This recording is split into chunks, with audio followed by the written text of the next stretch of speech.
Stéphane Lavressin fait partie de ces boulangers-pâtissiers qui ont décidé de se simplifier la vie. Et voici monsieur.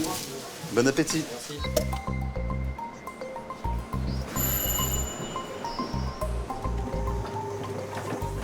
Ce boulanger des environs de Montpellier est très fier de son pain au levain, qu'il fabrique de A à Z tous les matins, du pétrissage à la cuisson. Pour vous montrer tout ce qui est les alvéoles au niveau des pains. Que là, quand vous avez tout ce qui est alvéoles comme ça, c'est qu'il est très bien aéré, très bien oxygéné. Et là ouais, non, ça commence à être du très bon pain, là. Mais pour les pâtisseries, c'est une toute autre histoire. À part le millefeuille, Stéphane n'en confectionne aucune lui-même. Il se les fait livrer toutes les semaines et les stocke au fond de sa boutique, dans son congélateur. Dans ces cartons, il y a par exemple des tartelettes sablées et quelques incontournables de la pâtisserie. Alors ça, par exemple, Ça, c'est les tatins. des gâteaux industriels surgelés qu'il décongèle en fonction de la demande. Sur ma plaque. Vous décidez le matin combien il vous en faut en fait? C'est, voilà, je sors, c'est aléatoire. Il y a des moments par rapport aussi aux journées. Je sais qu'en début de semaine, il n'y en a pas beaucoup de clients qui vont en prendre, donc j'en sors peut-être une, deux. Et puis par contre, le week-end, je vais plus, pareil, en sortir une, deux, trois peut-être. À la limite, je vais monter une de plus. Ça pour vous, l'avantage c'est que vous avez très peu de travail dessus finalement. J'ai très peu de travail dessus. C'est une gestion qui est un peu mieux pour éviter de jeter. Et ses clients n'y voient que du feu. Sur sa vitrine, rien n'indique que ces petites douceurs viennent en fait d'une usine. Stéphane les sélectionne sur papier glacé, dans le catalogue de son fournisseur, parmi près de 300 pâtisseries. Des gâteaux qui ont belle allure et qui surtout sont vendus à un prix imbattable. Alors l'éclair... L'un de ses favoris, c'est l'éclair au chocolat. Moi, je prends après le sélection, par exemple.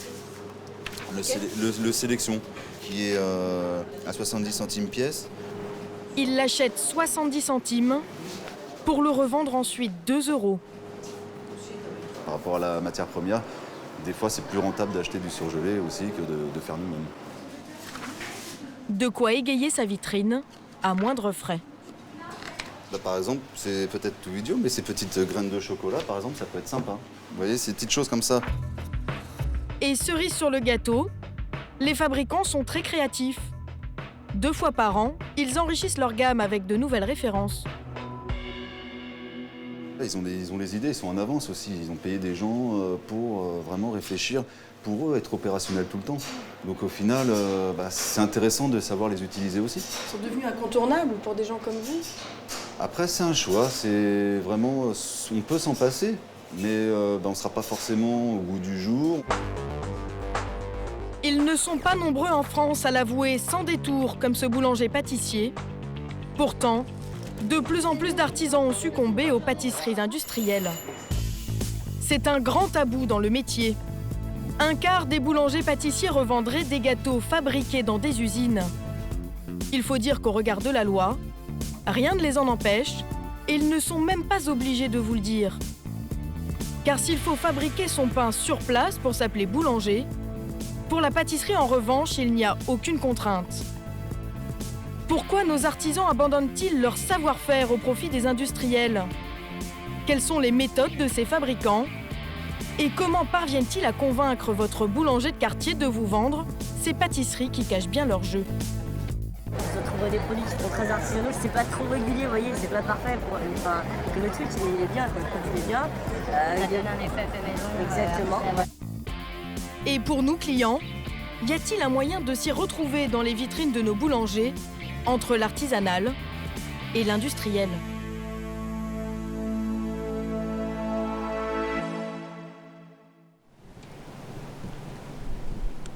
Si de nombreux boulangers-pâtissiers revendent des gâteaux tout droit sortis d'usine, c'est tout simplement parce que fabriquer de la pâtisserie artisanale coûte très cher. Allez, go! 2 par 2 sur l'appel. Allez, Johnny, all right, please! Allez, c'est parti.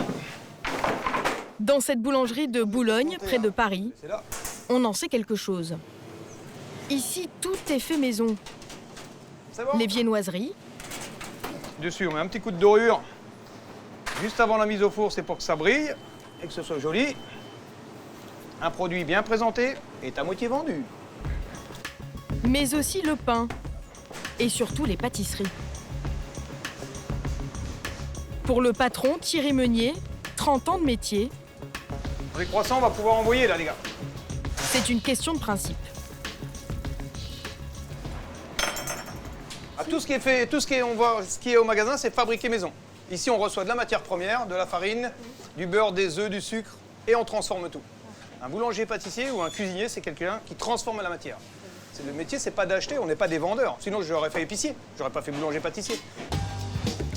Pour faire tourner son commerce, il emploie 12 personnes, dont 3 rien que pour la pâtisserie.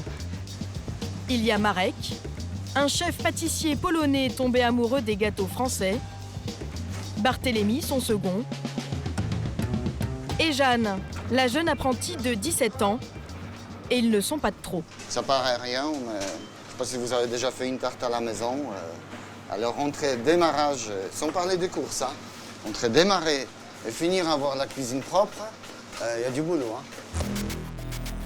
Si la pâtisserie revient chère, c'est d'abord bien sûr à cause des ingrédients, de préférence de qualité.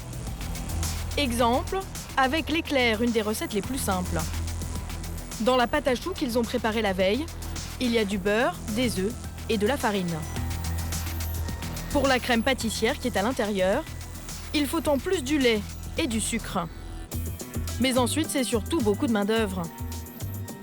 Pour assembler 40 éclairs, Jeanne va y passer 2 heures.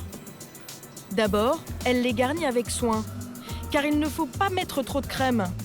La pâte à choux est fragile, elle pourrait craquer.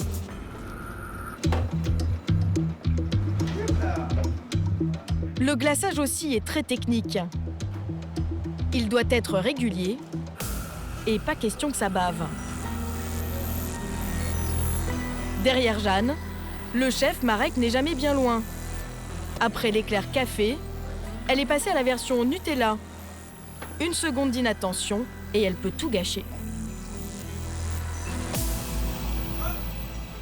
Là, nous étions sur Nutella. On est bien d'accord. Donc, tu méfies-toi, comme ça, tu les poses par là. Parce qu'en chailloutant ton truc, il suffit qu'il se mélange. Hein, et après, tu vas les glacer comme café. Alors au final, à combien revient l'éclair à notre artisan ? Pour un éclair de 75 grammes, il faut compter 50 centimes de matière première et 70 de main-d'œuvre, soit 1,20 € auquel il faut ajouter 40 centimes pour les frais de structure, le loyer de la boutique ou l'électricité. Tout compris, l'éclair coûte donc 1,60 € à fabriquer. Quand le patron le revend 2,40 €, un tarif au-dessus de la moyenne nationale car il est en région parisienne, il empoche une marge de 30%. Non, c'est là. Mais tous les gâteaux ne sont pas aussi rentables. Les tartes aux fraises ou aux framboises, par exemple, nécessitent de coûteux fruits frais en toute saison et beaucoup plus de travail. Le patron a donc trouvé des astuces. Pour aller plus vite, il n'utilise pas un moule classique avec des bords crantés qui compliquerait la tâche. Alors, par exemple, nous, on va travailler sur les tartes. Là, on travaille sur un fond de tarte qui est juste découpé et non pas foncé. Par exemple, si on va dès qu'on va foncer une tarte, qu'on va la mettre dans le moule et on va foncer les bords, on va perdre beaucoup de temps. Si on prend une pâte et on la découpe au carré, on n'a pas de manipulation au niveau main-d'œuvre. Donc, c'est juste une découpe, donc là, on gagne du temps. Et il n'y a pas besoin d'une main-d'œuvre très qualifiée pour faire ça. Sur l'ensemble de ses pâtisseries, Thierry Meunier réalise une marge nette moyenne de 15%. Elle s'explique par des économies d'échelle, car il en vend beaucoup. Sa bonne réputation lui attire une clientèle nombreuse. Mais c'est surtout au prix de la rigueur quasi militaire Il y en a qui est resté coincé derrière. et de la pression qu'il impose à son armée de petites mains. Avant, on avait le temps de s'arrêter, boire le café, faire un casse-croûte et tout ça. Aujourd'hui, les gars, s'ils travaillent 8 heures ou 9 heures, il faut qu'ils soient 9 heures à fond. Ils n'ont plus de temps mort. Donc dans l'artisanat, on va bientôt être comme dans une usine. Nous, il faut être tout le temps à fond, quoi. Sinon, ça vous coûte trop cher. Bah ouais, si on a un ouvrier qui ne travaille pas, il n'est pas rentable. S'il n'est pas rentable, faut le supprimer, parce qu'on va le voir tout de suite sur le bilan. Mais tous les boulangers-pâtissiers ne sont pas prêts à faire autant d'efforts. Voilà pourquoi certains se facilitent la vie en renonçant au fait maison. Pour s'en rendre compte, il suffit d'aller au CIRA. C'était à Lyon il y a quelques semaines. Le grand rendez-vous de tous les boulangers-pâtissiers de France, mais aussi des professionnels de la restauration qui viennent y rencontrer leurs fournisseurs. 200 000 visiteurs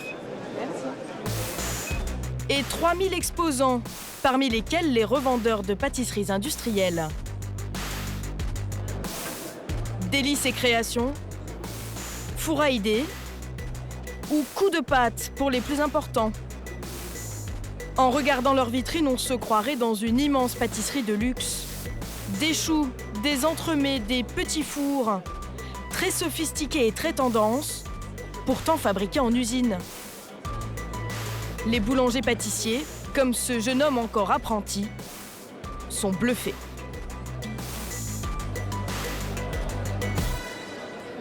Je suis très impressionné par le résultat. Là, on est dans du produit industriel, on va dire, tout prêt pour les artisans. Et c'est très beau, franchement. J'ai déjà vu de l'industriel, mais là, on est sur les beaux produits là, ici. Vous seriez tenté, vous, d'acheter ces produits et de les vendre? Oui, honnêtement, oui. Oui. Parce que comme je veux faire... moi, je suis principalement boulanger, je ne suis pas du tout pâtissier. Je me disais que c'est une bonne alternative si je peux vendre au moins des bonnes pâtisseries, en tout cas qui ont l'air d'être bonnes. Et certains, comme ce couple de Marseillais qui va ouvrir sa boulangerie dans quelques semaines, voient déjà tout l'intérêt qu'ils auraient à acheter tout fait, plutôt que d'investir dans du personnel. Là, pour le moment, je n'ai pas de commerce, je vais en créer un, mais je voudrais éviter justement d'embaucher pour éviter de... Ça me coûte trop cher. Bonjour. Sur place, nous rencontrons Frédéric Giraud, le patron d'un des leaders du marché, Coup de Pâte. Il est parfaitement conscient de l'attrait qu'il exerce sur les artisans, face à une clientèle toujours plus exigeante. Ce que vous dites, c'est qu'ils ne peuvent plus tout faire. Il ne peut pas tout faire. Et s'il a simplement dans son rayon 3 croissants ou 3 tartelettes, qui va aller acheter chez eux, quoi? Mais Frédéric Giraud sait aussi que les boulangers-pâtissiers qui achètent ces produits ne sont pas toujours très transparents. Vos clients n'osent pas en parler, en tout cas. Ils le cachent souvent à leurs propres clients. Je pense que c'est de moins en moins, ils le cachent de moins en moins, mais qu'ils ont toujours un peu honte parce que ce sont des gens qui sont fiers de leur métier, qui sont fiers de leurs produits, et à partir du moment où il n'y a pas quelque chose qu'ils font entièrement eux-mêmes, ils ont peur de se faire critiquer derrière et de passer pour des charlots. Donc, De perdre leurs clients. oui, bien sûr. Toute la difficulté pour les boulangers-pâtissiers, c'est donc de garder ce petit secret sans que les clients ne soient au courant.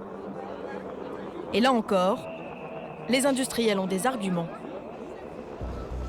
Pour recueillir une parole plus libre, nous changeons de casquette. Équipés de caméras cachées, nous nous faisons passer pour des artisans en quête de pâtisserie industrielle. Oui, bonjour. Bonjour. On est à avoir un peu des infos.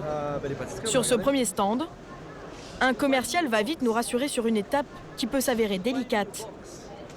Lors de la livraison des produits, tout est fait pour ne pas attirer l'attention. Il y a aussi un aspect qui m'intéresse, c'est l'aspect de la livraison. Vous livrez dans quel genre de... Enfin, c'est les camions avec le logo de la marque? Non, c'est des camions blancs. Ok. Tout blanc. Ok. Les cartons sont tout blancs aussi. D'accord. C'est... Enfin oui, de toute façon... C'est tout simplement une question de discrétion, puis de respect aussi pour vous.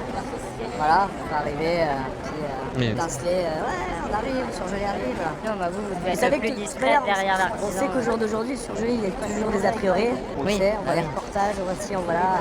Donc plus vous êtes discret derrière l'artisan, mieux ça se passe. Bah, bien sûr, parce que voilà, c'est une question d'éthique pour lui. Pas vu, pas pris. Une drôle d'éthique. Chez un autre fabricant, le commercial va encore plus loin. Il nous propose de personnaliser nos produits pour renforcer l'illusion du fait maison. L'intérêt de ce produit, c'est qu'éventuellement, vous pouvez le craquer au chocolat, vous pouvez aussi le personnaliser. Vous pouvez le décorer à votre façon. Poser notre estampille dessus. Voilà. Dans leur catalogue, tous les industriels proposent des décors, comme ces pastilles en chocolat, sur lesquelles le boulanger-pâtissier peut apposer son nom.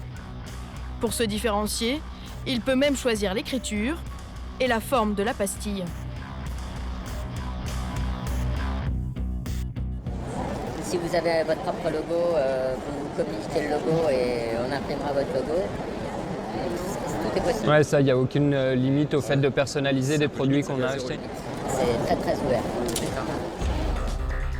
Mais ce qui fait flancher les boulangers-pâtissiers, ce sont avant tout les prix auxquels les industriels revendent ces gâteaux, très flatteurs dans les vitrines.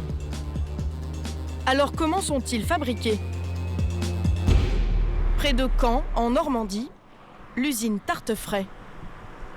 Un nom qui compte dans la pâtisserie industrielle. L'entreprise de Patrick Georget déverse chaque année sur ses tapis roulants près de 15 millions de gâteaux. Les 3/4 sont expédiés vers la grande distribution. Le reste, chez des restaurateurs et des boulangers-pâtissiers. Des clients que le patron a su séduire grâce à quelques finitions habilement pensées. Comme vous voulez. Pour la tarte aux pommes, par exemple, la spécialité locale. C'est ce qu'on appelle un rangement en forme de rosace. Et là, on a une connotation très, très artisanale. On a un beau rangement, visuellement, c'est joli. Donc le but, c'est de faire passer un message d'artisanal sur un produit industriel. Il faut dire que l'artisanat, ça le connaît quand même un peu. Patrick Georget a lui-même débuté à 15 ans comme apprenti pâtissier chez un boulanger. Même si rapidement, pour faire carrière, il accepte un poste de chef pâtissier dans la grande distribution. Il y a 25 ans, sentant l'ampleur que va prendre la pâtisserie industrielle, il décide de créer sa propre société.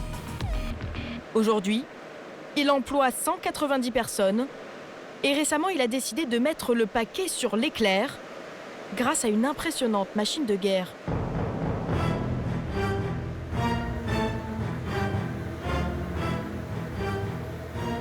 Un monstre métallique d'une 50aine de mètres qui lui a coûté 800 000 €.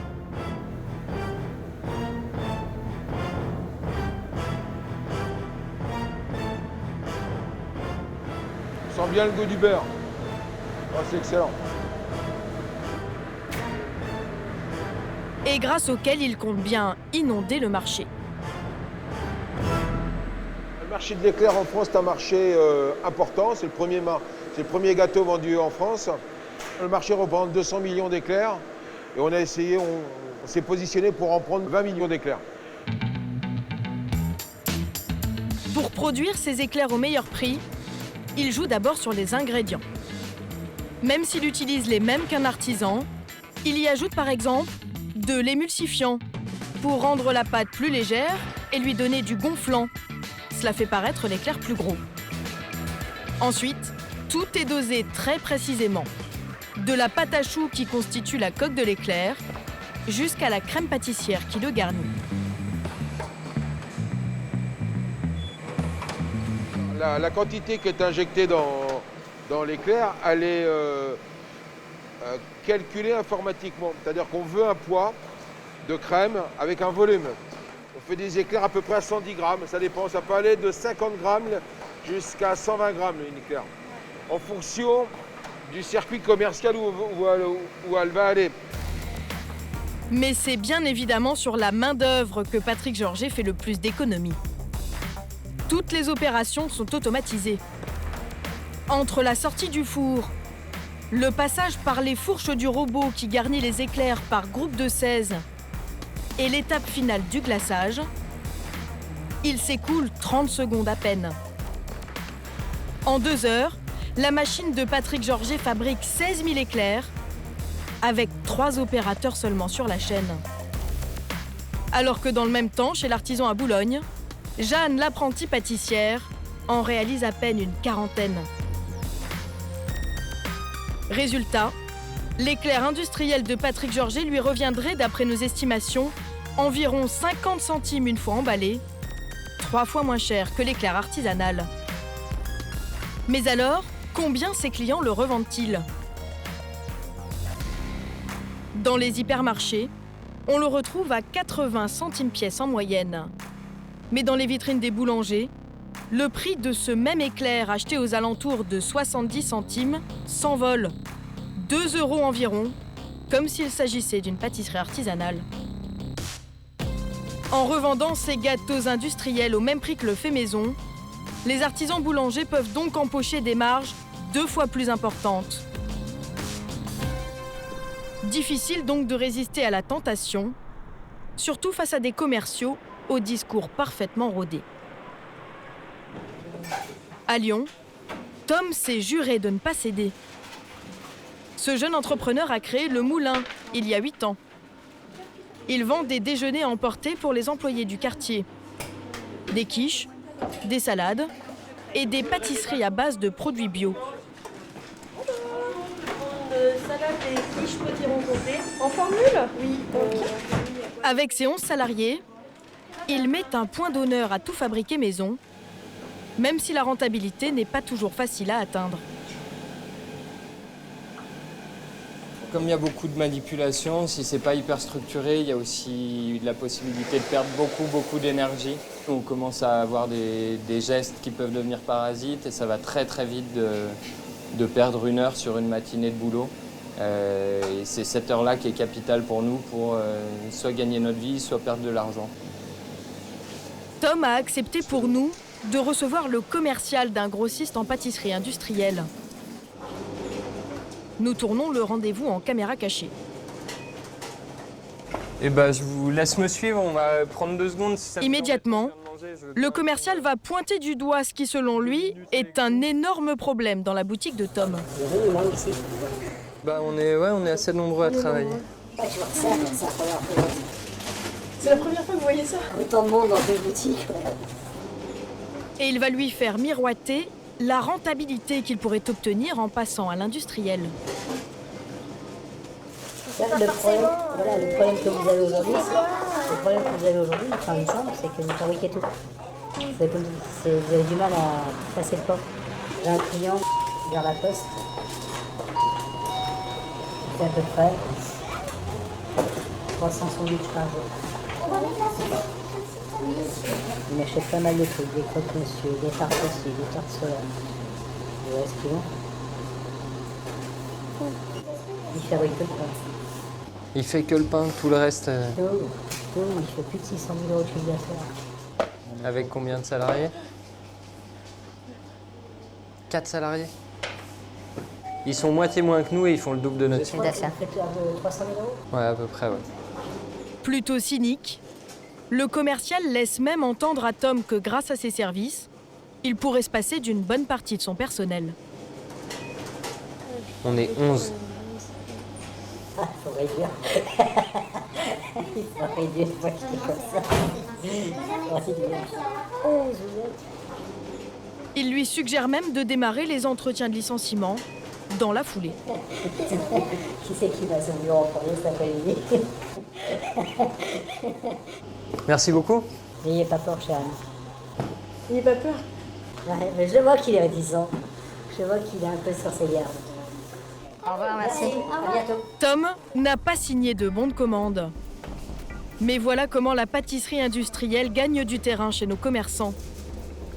Aujourd'hui, il est quasiment impossible pour les clients de faire la différence entre le fait maison et l'industriel.